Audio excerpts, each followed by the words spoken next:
What I'm going to show you right now is how to do fire, because fire is fun to do. I want you to think of the letter S. Okay, so I'm going to start at the center, and I'm going to go. Like this, and then I'm going to crisscross. I'm going to cross right here where there's a grid line.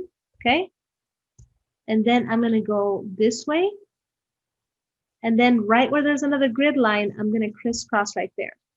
So I went through the first intersection, then through the second intersection, and then I'm going to go back up. Okay. The trick to doing these mandalas is to try to do a little bit at a time and not try to do the shape all at once.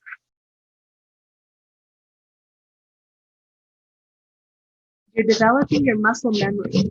So your hand is able to remember to do this shape, a lot more easily than it is able to do the whole shape all at once. Okay, now I'm going to do the second part, which is from here to here.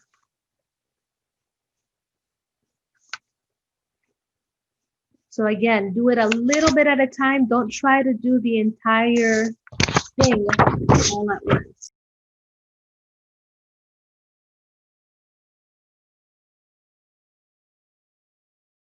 Okay, so now I went all the way around. And as you guys can see, I'm erasing the mistakes that I made. Now I'm going to finish the next part of my curve, which is up here. Go like this and then like that. Okay.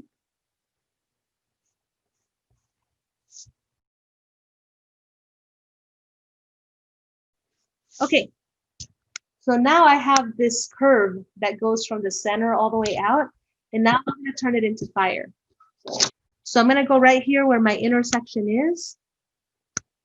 And again, this is just a demonstration. Obviously, you guys can do whatever you want to your mandala as long as it is, nice and complex.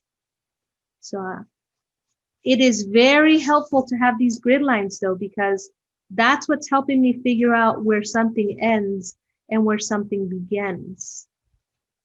Okay.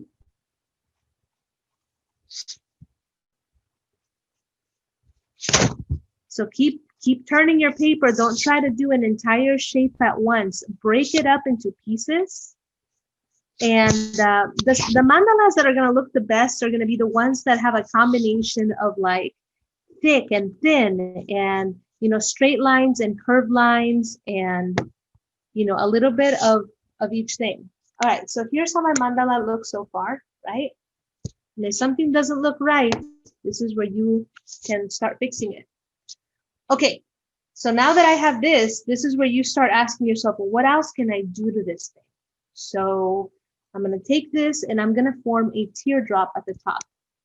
Okay. Again, the trick to doing this is to break it up into little shapes. Don't try to do the whole thing all at once.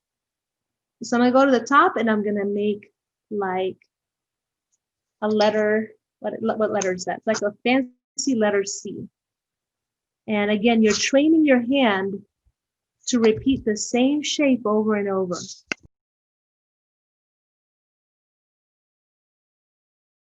There's my mandala so far, okay? I want you to start with the big shapes first, okay? Don't worry about shading anything or adding any tiny little details. At first, you just want to add the big shapes, okay? So you want to design from big to small. Right now, I've added, all these big shapes, and now I'm going to start going in and figuring out, what am I going to put at the center? The center is one of the most important parts. I don't know what I'm going to put there yet, but you guys get the idea. So here's the mandala that I've been working on right before I got to class. So I started out with this big curve, and then I went in and then I started adding more and more detail as I went along.